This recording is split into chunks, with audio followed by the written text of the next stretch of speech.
The 50th year in Daniel Winter's life.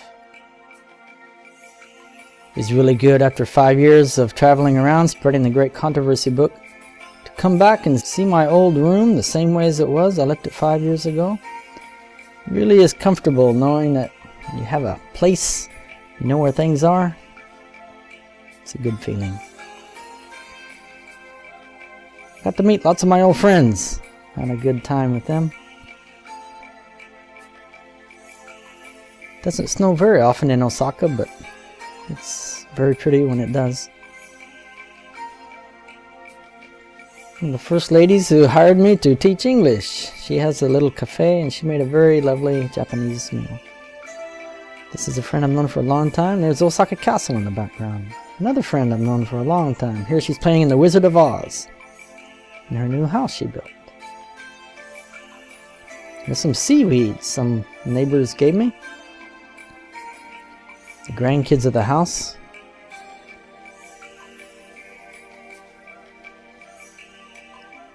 And here I am in Korea. My visa expired around the end of March, so I went to Korea and I went to the Yongsan Japanese speaking church in Korea.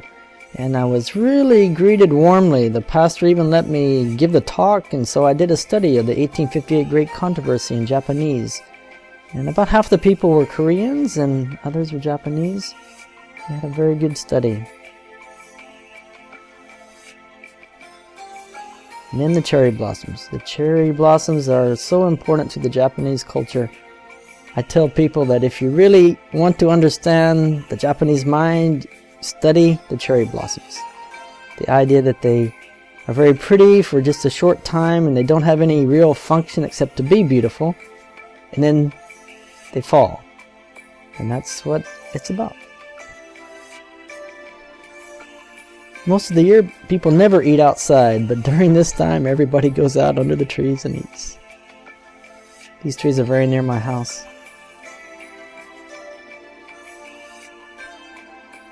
Some bamboo shoots we dug up.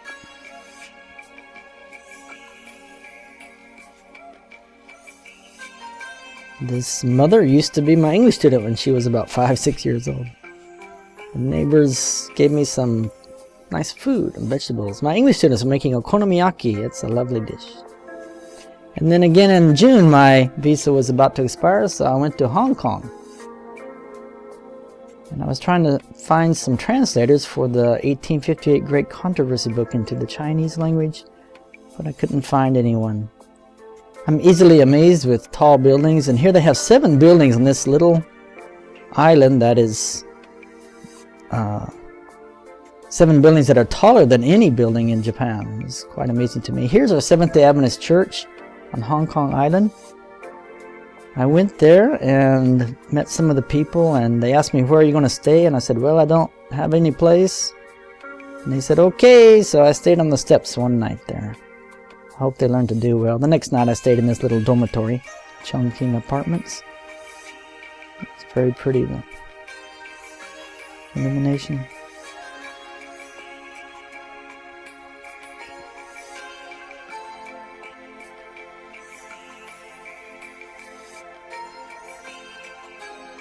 Flying back to Japan, and you can see Kobe from the air here, and here you can see Osaka. It's quite an amazing sight from the air. And my sunburn from being in Hong Kong. Many Japanese kids like to have beetles for pets. Vacation Bible School at the Kobe Seventh-day Adventist Church. I teach English there, volunteer English on Tuesdays. And here they have a thing where they have a chute and they put water down and then noodles with some vegetables, but usually they let the vegetables go by and just pick up the noodles. It didn't look very sanitary to me. I just enjoyed watching them do it. And here's at the end where all the good stuff comes.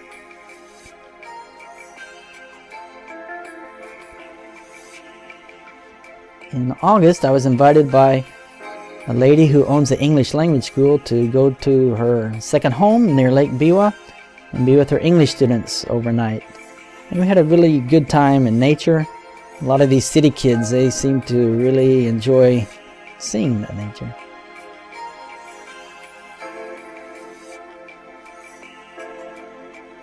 I went with a friend to Takamatsu. They have a one-day rail pass that's pretty cheap, about $25. You can go as far as you want in one day, but you can't ride the real fast trains. In Takamatsu, we saw some red okra. And then we went to Ritsurin Park. It's a very beautiful park there. I love to feed the fish.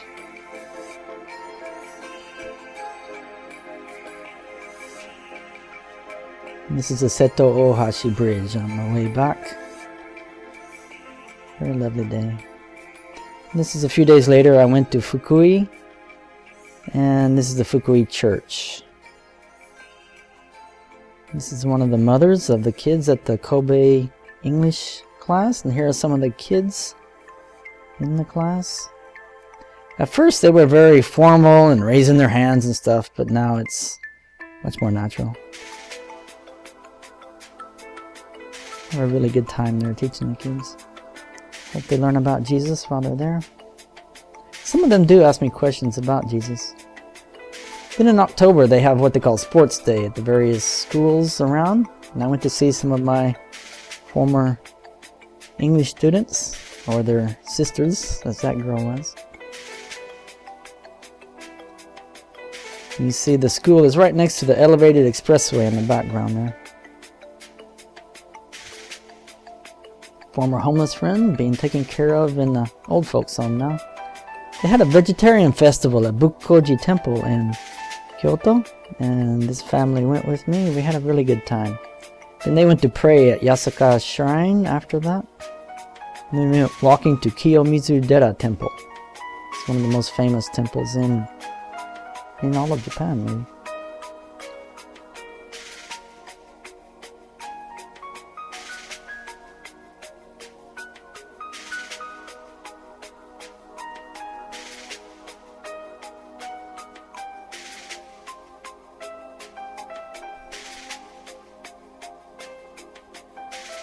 He's a former English student. I taught him when he was in about first, second grade. Now he's about ready to graduate from high school. He says he doesn't have any free time, not even free time during the summer. He's just busy, but sometimes he has time to play football. This man I met in Thailand 4 years ago, a Japanese man. I haven't seen him in 4 years. We took a hike to Mino in the fall. It was really a beautiful day. We went to Katsuoji Temple.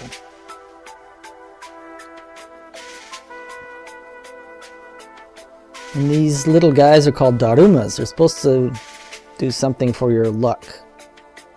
I don't believe any of that, of course. I feel sorry for these people. They're praying. They don't know what they're praying to or for, really. It's pretty sad. Then a few days later, I went to Kyoto.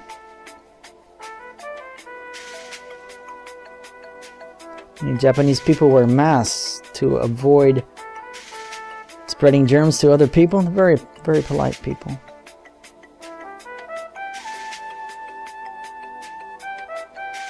We went to Philosopher's Walk, Tetsugaku no Michi. It was a beautiful, gorgeous day.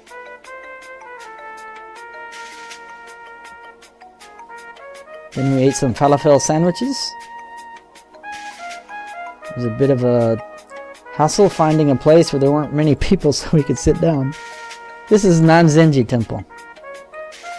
You have to pay 1,000 yen to go inside, but you can put your camera over the wall and take some nice pictures for free.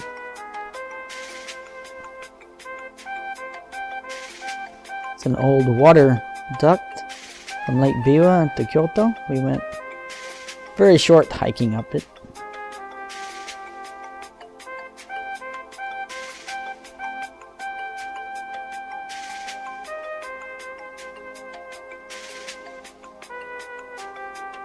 And just a few days later, I went with some more friends, and we went to Fushimi Inari.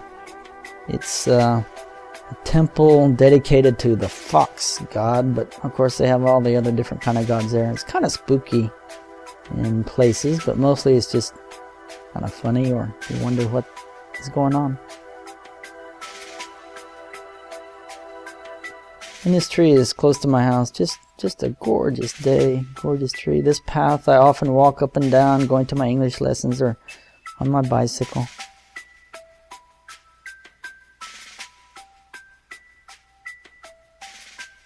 first time in my life to go to Costco. A new one opened up pretty close to me, and there I am with a peanut butter. That was delicious.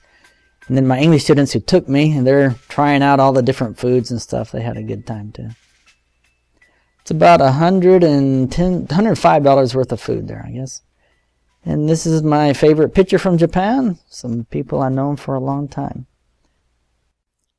The natural disaster this year in northern Japan with the tsunami and the damage that the Fukushima power plant received made me consider the nearness of Christ's coming. Also the Arab Spring with many governments toppling and new ones being installed there. Just makes me see that the Lord's coming must be coming closer and closer. This year I studied the exact date of October 22, 1844. This is what Seventh-day Adventists have taught for a long time, and it's basically the date that started this church. They've taught that this was the beginning of the investigative judgment. And I just wanted to find out for myself if this really was the correct date. And yes, I was amazed at how our forefathers really studied this out carefully and came to the correct date. But a strange turn of events happened. While I was studying the date, I came across the statutes of the Lord. And it's hard to get the statutes apart from the feast of the Lord. And so I've been studying out the statutes more and more, and it looks like, well, I'm for sure that the statutes are still to be kept, but what exactly is involved in the statutes is what I'm still studying now. But it looks like probably the feast days are still to be kept now. Of course, not with the sacrifices. Just as Daniel 9:27 says, there will be no more sacrifices after Christ's death. But I'm still studying this. In Malachi 4:4, we see that the statutes are a part of the end time message. We've always preached Malachi 4 as an end time message, and there the statutes are right there. Well, there's one other thing that I learned this year, or it hit me with force this year, I should say. I've known it for quite a while. That is how when the time of the judgment of the dead started, that was October 22, 1844. That was a very big event in the whole history of this great controversy. But when the judgment of the living will start, we don't have much information. But one man, his name was Hiebert, and around 1960, he wrote a little booklet. He says that the Ark of the Covenant will be brought forth to show the beginning of the judgment of the living. And I believe he's correct. According to this Review and Herald article in 1909, Ellen White writes, "When the judgment shall sit and the books shall be opened, and every man shall be judged according to the things written in the books, then the tables of stone, hidden by God until that day, will be presented before the world as the standard of righteousness. Then men and women will see that the prerequisite of their salvation is obedience to the perfect law of God."